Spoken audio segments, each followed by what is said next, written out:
Vijay times நேயர்களுக்கு வணக்கம். India இப்ப வேர்ல்டு டெஸ்ட் சாம்பியன்ஷிப் போட்டிக்கு போகுமா இல்லையா என்ற நிலை இப்ப உருவாகி இருக்கு. இதற்கு என்ன காரணம்? ஆஸ்திரேலியா கிட்ட ஒரு மேட்ச் தோல்வி அடைஞ்சு ஒரு மேட்ச் டிரா செய்திருக்காங்க. சுலபமா வேர்ல்டு டெஸ்ட் மேட்ச் ஃபைனலுக்கு போறத இப்ப இந்தியா இக்கட்டான நிலையில் உள்ளது. இப்ப வேர்ல்டு டெஸ்ட் சாம்பியன்ஷிப் பற்றிய முழு விவரங்களை இந்த வீடியோவில் பார்க்க போறோம். இந்தியா வேர்ல்டு டெஸ்ட் சாம்பியன்ஷிப் இறுதிக்கான இடத்தை உறுதி செய்ய என்ன செய்ய வேண்டும்? அடுத்த சில நிமிடங்களில் முழு விவரத்தை தெரிந்து கொள்ளுங்கள். நாம முதல்ல இந்த world test championship points table எப்படி செயல்படுகிறது என்று பார்ப்போம். அப்பதான் நமக்கு இன்னும் எவ்வளவு சான்ஸ் இருக்குன்னு தெரியும். இந்த வேர்ல்டு டெஸ்ட் சாம்பியன்ஷிப் புள்ளிகள் சதவீத அடிப்படையில் கணக்கிடுறாங்க.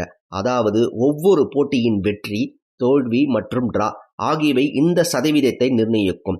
உங்களுக்கு இன்னும் புரியும்படி சொல்ல வேண்டுமானால், அதாவது ஒரு மேட்ச் வெற்றி பெற்றால் 12 புள்ளிகள், அதுவே டிரா செய்தால் 4 புள்ளிகள், தோல்வியடைந்தால் 0.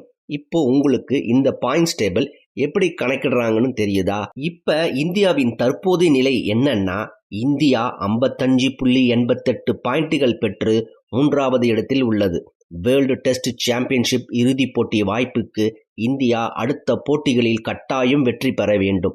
இந்தியாவின் எதிர்கால போட்டிகள்னு பார்த்தீங்கன்னா, இப்ப நடைபெற்று வரும் தொடர் பார்டர் கவாஸ்கர் டிரோபி தான்.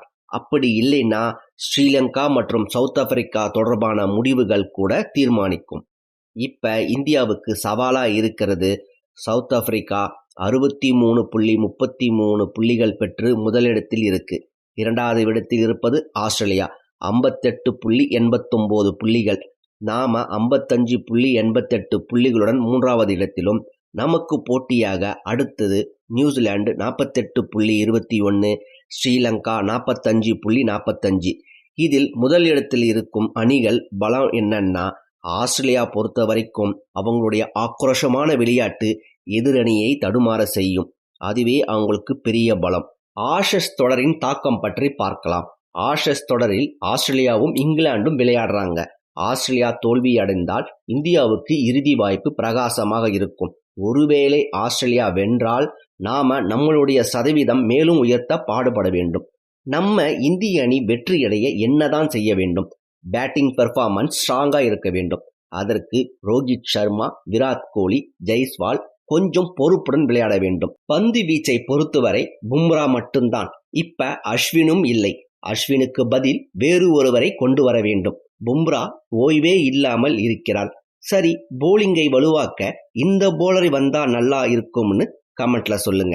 இந்தியாவை பொறுத்தவரை வெளிநாட்டு நிலைகளில் நம்பகமான டெஸ்ட் மேட்ச் இருக்கணும். அதிக புள்ளிகள் நமக்கு இப்பொழுது தேவை. இப்போது வரப்போற 2 போட்டியிலும் கட்டாயம் வெற்றி பெற வேண்டும். இந்தியா 79.88 புள்ளிகள் பெற்று இறுதி போட்டிக்கு செல்லணும். 2 மேட்சில் 1 வெற்றி பெற்றால் இந்தியாவுக்கு 67.88 புள்ளிகள் கிடைக்கும். ஆனால் பிற அணிகள் தோல்விகள் கட்டாயம் தேவை. சரி, 2 மேட்சில் 1 தோல்வி அடைந்து இன்னொரு மேட்சை டிரா செய்தால் ஒன்னும் பண்ண முடியாது. வேர்ல்டு டெஸ்ட் சாம்பியன்ஷிப் கனவை கலைச்சிட்டு நம்ம வேலையை போய் பார்க்க வேண்டும். மக்களே, உங்கள் கணிப்பை கமெண்டில் பகிர்ந்து கொள்ளுங்கள். இந்தியா வேர்ல்டு டெஸ்ட் சாம்பியன்ஷிப் போட்டி இறுதிக்கு செல்லுமா? நீங்கள் நினைப்பது என்ன? இந்தியா உலக டெஸ்ட் சாம்பியன்ஷிப் இறுதியில் வெற்றி பெறும் என நம்புவோம். உங்கள் ஆதரவை தொடர்ந்து வழங்குங்கள். வீடியோ பிடித்திருந்தால் லைக் செய்யவும், விஜய் டைம்ஸ் சேனலை சப்ஸ்கிரைப் செய்ய மறக்காதீர்கள். மீண்டும் மற்றொரு பதிவில் சந்திக்கலாம். நன்றி.